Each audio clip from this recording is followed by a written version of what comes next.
नमस्कार दोस्तों, मैं हूं शिवम पांडे और आप सभी का स्वागत है आपके अपने चैनल ट्रिक पॉइंट में।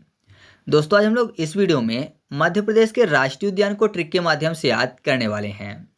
आपको पता है कि मध्य प्रदेश की एग्जाम से संबंधित ये जो टॉपिक है काफ़ी ज़्यादा महत्वपूर्ण है, क्योंकि मध्य प्रदेश के सभी एग्जामों में यहाँ से 1 से 2 प्रश्न पूछे जाते हैं। तो आप इस वीडियो को शुरू से अंत तक जरूर देखिएगा, बाकी याद करवाने की गारंटी मेरी है।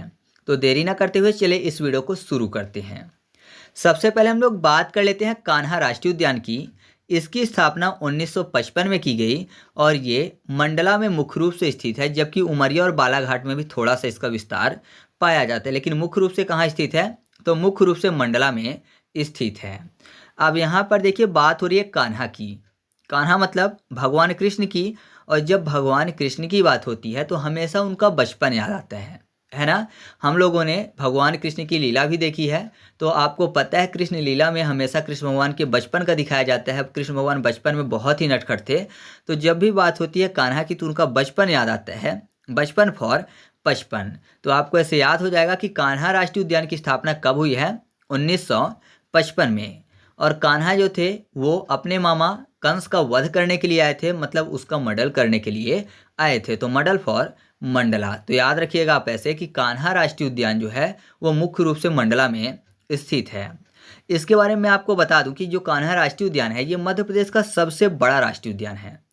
इसको टाइगर रिजर्व घोषित किया गया था 1974 में, जबकि वन्यजीव अभ्यारण्य ये था 1933 से। ठीक है, यानी 1933 में इसको वन्यजीव अभ्यारण्य घोषित किया गया था। तो ये चीज़ आप इसके बारे में याद रखिएगा। इसके बाद अगला है कूनो पालघर राष्ट्रीय उद्यान, जो कि स्थित है श्योपुर में, और इसकी स्थापना की गई थी सन 2018 में। यहाँ पर देखिए 2018 में 2 शब्द लिखे हुए हैं, 1 और 8। कूनो को याद करने के लिए कर लेते हैं कानो। काना मतलब एक आंख जिसकी खराब हो, यानी एक आंख जिसकी खराब है तो वो काना है। एक आंख, आंख जो है वो मिलती जुलती शब्द है। 8 आंख, 8 एक आंख मतलब 1 8 अर्थात 2018। तो आप ऐसे याद रखिएगा कि कूनो पालघर राष्ट्रीय उद्यान की स्थापना कब हुई है, सन 2018 में। और यहाँ पर अगर आप श्योपुर को याद करना चाहते हैं तो इसको याद करने के लिए ऐसा कर सकते हैं कि कूनो में आपको शब्द मिल जाएगा काना। ठीक है, काना मतलब कान भी शब्द यहाँ पर है, और श्योपुर में शोर की बात हो रही है। शोर मतलब आपको समझ में आ ही गया होगा कि कान से संबंधित अगर कोई ज़्यादा शोर करेगा तो वो कान को इफेक्ट करेगा। तो आप ऐसे याद रखिएगा कि कूनो पालघर राष्ट्रीय उद्यान जो है वो श्योपुर में स्थित है। इसको वन्यजीव अभयारण्य घोषित किया गया था 1981 में, जबकि इसको नेशनल पार्क घोषित किया गया 2018 में। हालांकि अभी इसके 2 पार्ट हैं, वन्यजीव अभयारण्य भी बचा हुआ है थोड़ा सा, लेकिन यह मुख्य रूप से नेशनल पार्क बना दिया गया है। ठीक है, आगे बढ़ते हैं। इसके बाद अगला है फासिल राष्ट्रीय उद्यान, या फिर इसको दुधवा राष्ट्रीय उद्यान और जीवाश्म राष्ट्रीय उद्यान के नाम से भी जाना जाता है। इसकी स्थापना हुई थी 1968 में, और ये जो है ये स्थित है डिंडोरी में। ठीक है, तो यहाँ पर देखिए फासिल में आपको शब्द मिलेगा फांसी। फांसी आपको पता है, अगर किसी को फांसी में झुलाना है तो रस्सी की जरूरत पड़ेगी, यानी डोरी की जरूरत पड़ेगी। डोरी रस्सी आप समझ रहे ना, तो डोरी की जरूरत पड़ेगी अगर किसी को फांसी में झुलाना है तो उसके लिए।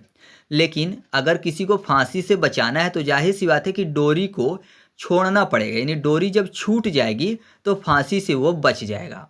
तो छूट में 6 और 8 शब्द मिल जाएगा। 6 8 मतलब 1968। डोरी यानी डिंडोरी। तो याद रखिएगा कि फासिल राष्ट्रीय उद्यान इसकी स्थापना कब हुई थी, 1968 में, और ये स्थित कहाँ है, तो ये स्थित है डिंडोरी में। और इसके बारे में आप एक चीज़ और याद रखिएगा कि ये मध्य प्रदेश का सबसे छोटा राष्ट्रीय उद्यान भी है। ठीक है, जबकि सबसे बड़ा राष्ट्रीय उद्यान कौन सा है, तो वह है कान्हा राष्ट्रीय उद्यान। ठीक है, आगे बढ़ते हैं। इसके बाद हम लोग बात कर लेते हैं माधव राष्ट्रीय उद्यान की। माधव राष्ट्रीय उद्यान जिसकी स्थापना हुई थी सन 1958 में, और ये स्थित है शिवपुरी में। तो माधव मतलब भी भगवान कृष्ण होता है, लेकिन हम लोगों ने कान्हा राष्ट्रीय उद्यान को अच्छे से याद कर लिया है कि कान्हा का बचपन हमेशा याद आता है, और कान्हा कंस के मर्डर करने के लिए आए थे, कंस को मारने के लिए आए थे, तो वो तो याद हो चुका है।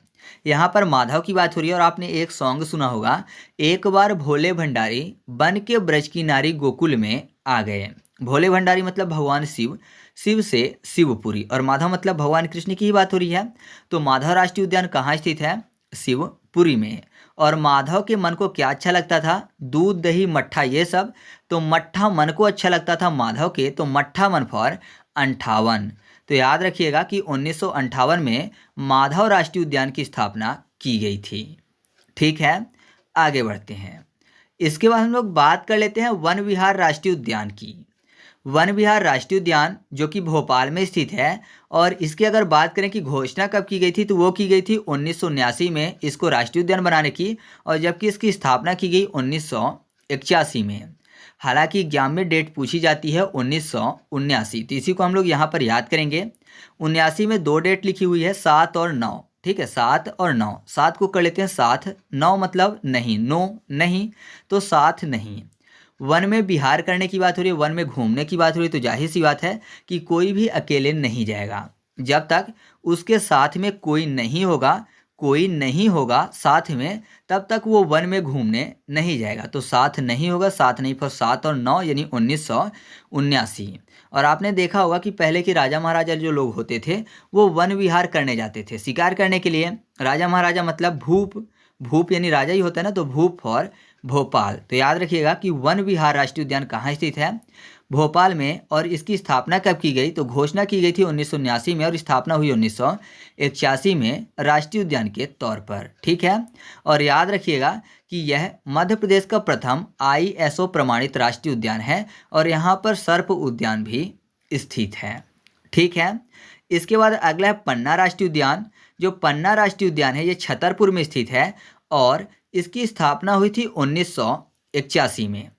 पन्ना को कर लेते हैं पानी अगर गिरने लगे बरसात का, तो जाहिर सी बात है छाता की जरूरत पड़ेगी, छाता फॉर छतरपुर। अच्छा, पन्ना मतलब पेज भी होता है जिसमें हम लोग लिखते हैं, तो लिखने के लिए हाथ की जरूरत पड़ती है और पेन की। हाथ मतलब 8 और पेन दिखने में लगता है 1 की तरह, 8 और 1 यानी 81। तो आप ऐसे याद रखिएगा कि जो पन्ना राष्ट्रीय उद्यान है ये छतरपुर में स्थित है, और इसकी स्थापना कब की गई थी, 1981 में। जबकि ये टाइगर रिजर्व बना था 1994 में। ठीक है, तो ये चीज़ आप चाहें तो याद रख सकते हैं। और एक चीज़ और याद रखिएगा कि जो पन्ना राष्ट्रीय उद्यान है ना, इसके मध्य से केन नदी निकलती है, और साथ ही साथ यहाँ पर रेप्टाइल पार्क भी स्थित है। ठीक है, आगे बढ़ते हैं। इसके बाद हम लोग बात कर लेते हैं सतपुड़ा राष्ट्रीय उद्यान की। जो सतपुड़ा राष्ट्रीय उद्यान है ये होशंगाबाद में स्थित है, और इसकी स्थापना हुई थी सन 1981 में, जबकि इसको टाइगर रिजर्व घोषित किया गया था सन 1999-2000 के बीच में। ठीक है, तो यहाँ पर देखिए सतपुड़ा में आपको 2 शब्द मिल जाएंगे, एक तो सातपुड़ा, साथ होना मतलब संग होने की बात, संग फॉर होशंगाबाद, तो ये तो याद हो चुका है। अब देखिए दूसरा शब्द क्या लिखा हुआ है, सातपुरा, मतलब 7 पूरा होना चाहिए। अब 81 में देखिए लास्ट में शब्द क्या लिखा हुआ है, 8 और 1। तो इसको 7 पूरा करने के लिए क्या करना पड़ेगा, 8 में 1 घटा देंगे तो 7 पूरा हो जाएगा। तो सिंपल सा आप ऐसा देखिएगा कि ऐसी कोई डेट आपको मिले जिसमें 7 पूरा कर सकें, तो 8 में 1 घटाने से 7 पूरा बचेगा। तो आपको याद हो जाएगा कि सतपुड़ा राष्ट्रीय उद्यान कब स्थापित किया गया था, तो ये स्थापित किया गया था 1981 में, और ये कहाँ पर है, तो ये है होशंगाबाद में। ठीक है, इसके बाद अगला है संजय राष्ट्रीय उद्यान, जिसको संजय धुबरी राष्ट्रीय उद्यान के नाम से भी जाना जाता है, और इसका ज़्यादातर जो पार्ट है वो छत्तीसगढ़ में है। तो छत्तीसगढ़ में इसको गुरु घासीदास राष्ट्रीय उद्यान के नाम से जाना जाता है। इसको टाइगर रिजर्व घोषित किया गया था सन 2008 में। इसकी स्थापना की अगर बात करें तो आपको डेट मिल जाती है 1983, जबकि ज़्यादातर एग्जाम में पूछा जाता है घोषणा की डेट, जो कि 1981 में की गई थी। तो इसको हम लोग याद करेंगे यहाँ पर। तो यहाँ पर देखिए 81 में आपको शब्द मिल जाएगा इच्छासी, और ये स्थित है सीधी, और छत्तीसगढ़ में तो सीधी याद करेंगे क्योंकि मध्य प्रदेश वाला एरिया है।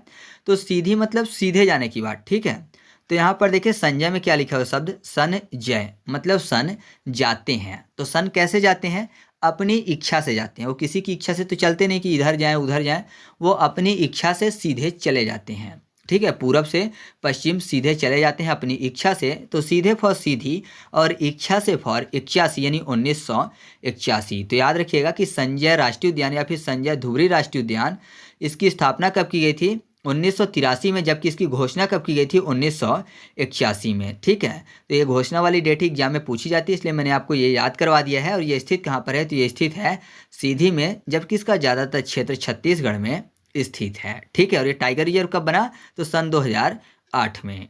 इसके बाद अगला है पेंच राष्ट्रीय उद्यान, जिसको इंदिरा प्रियदर्शनी राष्ट्रीय उद्यान के नाम से भी जाना जाता है। ये स्थित है छिंदवाड़ा में मुख्य रूप से, और इसकी स्थापना हुई थी, या फिर ऐसा कहिए कि मान्यता को घोषणा मिली थी 1975 में, लेकिन ये बनकर पूरी तरह से तैयार हुआ था 1983 में। तो कोई अलग से डेट नहीं, 1983 आप याद रखिएगा, तो दोनों में क्लियर हो जाएगा, संजय वाले में भी और इसमें भी। ठीक है, ये बनकर तैयार कब हुआ था? 1981 में। तो याद करेंगे 1975 जो कि घोषणा वाली डेट है, क्योंकि इसको तभी मान्यता मिली थी। तो पेंच की बात हो रही है, तो पेंच की अगर बात करें तो आपको पता है जो पेंच होता है वो किसी न किसी छिद्र में रखा जाता है ना। पेंच जो होता है किसी न किसी छेद में रखा जाता है, तो छेद फॉर छिंदवाड़ा। और अगर सामने वाला जो आगे खड़ा हुआ उसको पेंच बार बार चुभाया जाए तो जाहिर सी बात है वो पीछे हट जाएगा, तो पीछे हटना फॉर 75। तो याद रखिएगा कि जो पेंच राष्ट्रीय उद्यान है वो छिंदवाड़ा में स्थित है, और स्थापना कब हुई थी? 1975 में, यानी स्थापना की घोषणा की गई थी 1975 में, और बनकर तैयार हुआ था 1983 में। टाइगर रिजर्व घोषित किया गया था 1992 में। ठीक है, मैं आपको वही डेट याद करवा रहा हूँ जो कि अक्सर एग्जाम में पूछी जाती हैं। बाकी चीज़ें भी मैं आपको क्लियर कर रहा हूँ, क्योंकि कई सारी चीज़ें जो है गूगल में मिल जाती हैं और बुक में भी अलग अलग चीज़ें मिल जाती है, इसलिए मैं आपको सभी चीज़ें बता रहा हूँ। इसके बाद अगला है बांधवगढ़ राष्ट्रीय उद्यान, जो कि उमरिया में स्थित है, और इसकी स्थापना की गई थी 1968 में। टाइगर रिजर्व घोषित हुआ था ये 1993 में, और इसके बारे में आप एक चीज़ और याद रखिएगा कि ये 32 पहाड़ियों से घिरा हुआ राष्ट्रीय उद्यान है। ठीक है, अब देखिए बांधवगढ़ में आपको शब्द मिल जाएगा बाघव, मतलब बाघ। बाघ मतलब शेर वाले बाघ की बात हो रही है। तो मान लीजिए बाघ किसी ने पाल कर रखा हुआ है, ठीक है, तो कोई उसके यहाँ जाने से डरेगा। क्यों डरेगा? क्योंकि उसको पता है कि अगर बाघ छूटा होगा तो जाहिर सी बात है कि वो मार डालेगा, है ना। अगर किसी ने बाघ को पाला है तो उसके यहाँ जाने से लोग डरेंगे, क्योंकि बाघ छूटा होगा तो मार डालेगा। तो मारना फॉर उमरिया, और छूटा मतलब 6 और 8, 6-8 मतलब 1968। तो आप ऐसे इस पॉइंट को आसानी से याद रख सकते हैं। ठीक है, तो आगे बढ़ते हैं। इसके बाद हम लोग बात कर लेते हैं डायनासोर जीवाश्म उद्यान की। जो डायनासोर जीवाश्म राष्ट्रीय उद्यान है ये धार में स्थित है, और इसकी स्थापना की गई सन 2010 में। यहाँ पर एक चीज़ आप याद रखिएगा कि यहाँ से डायनासोर के अंडे के जीवाश्म प्राप्त किए गए थे, इसी कारण से इसका नाम क्या है? डायनासोर जीवाश्म राष्ट्रीय उद्यान। तो इसको याद करने के लिए आप ऐसा समझिए कि डायन की बात हो रही है। डायन मतलब आप समझ रहे हैं भूत पिशाच की बात, और अक्सर भूत पिशाच के बारे में बोला जाता है कि उनके जो पैर होते हैं वो उल्टे होते हैं। पैर मतलब पैर के पंजे की बात हो रही है, 2 पैर 2 पंजे, 5-5 10, यानी सन 2010 में इसकी स्थापना हुई। और अगर डायन से बचना है तो जाहिर सी बात है अपने पास धारदार हथियार लेकर चलना पड़ेगा। ठीक है, तो धार फॉर आपको याद हो जाएगा कि ये धार में स्थित है। अब लास्ट बचता है जो कि निर्माणाधीन है या फिर प्रस्तावित है, वह है ओमकारेश्वर राष्ट्रीय उद्यान। ओमकारेश्वर राष्ट्रीय उद्यान खंडवा में स्थित है, और ये जो है इसकी स्थापना की अगर बात करें तो घोषणा की गई थी सन 2004 में, हालांकि अभी निर्माण कार्य चल रहा है। तो ओमकारेश्वर में आपको शब्द मिल जाएगा कार। कार की अगर बात करें तो आपको पता है 4 व्हील की होती है। 4 व्हील मतलब सन 2004 आपको याद हो गया। और यहाँ पर ओमकारेश्वर की अगर बात करें तो ओम शब्द लिखा हुआ है, और ओम जो है ना वो खंड खंड में बसते हैं, मतलब पूरे सृष्टि में पूरे ब्रह्मांड में बसते हैं। इंसान के हर शरीर के एक एक अंग में बसता है ओम शब्द। तो ओम जो है वो खंड खंड में बसता है। तो आप ऐसे याद रखिएगा कि ओमकारेश्वर राष्ट्रीय उद्यान जो है वो खंडवा में स्थित है, और इसकी स्थापना की अगर बात करें तो कब हुई? सन 2004 में। नॉर्मली सबको ही पता होगा कि ओमकारेश्वर जो है वो कहाँ पर स्थित है? खंडवा में, है ना। आपको पता है 12 ज्योतिर्लिंगों में से एक है, तो अलग से ट्रिक से याद करवाने की ज़रूरत भी इसको नहीं है। तो इस तरीके से अपनी वीडियो कंप्लीट हुई। आपको वीडियो कैसी लगी कमेंट करके बताना है। अगर आपको वीडियो अच्छी लगी हो तो वीडियो को लाइक कर दीजिएगा, और दोस्तों के साथ भी शेयर कर दीजिएगा। और मध्य प्रदेश की जीके ट्रिक जो है बहुत सारी अपलोड है, लगभग 30 से 35 वीडियो अपलोड है। तो उसके लिए आप MP जीके ट्रिक की प्लेलिस्ट देख लीजिएगा, वहाँ पर आपको सभी वीडियो मिल जाएंगी। साथ ही साथ मैं उसकी लिंक आपको कमेंट बॉक्स में भी दे दूँगा। तो चलिए मिलते हैं अगले वीडियो में, तब तक के लिए जय हिंद।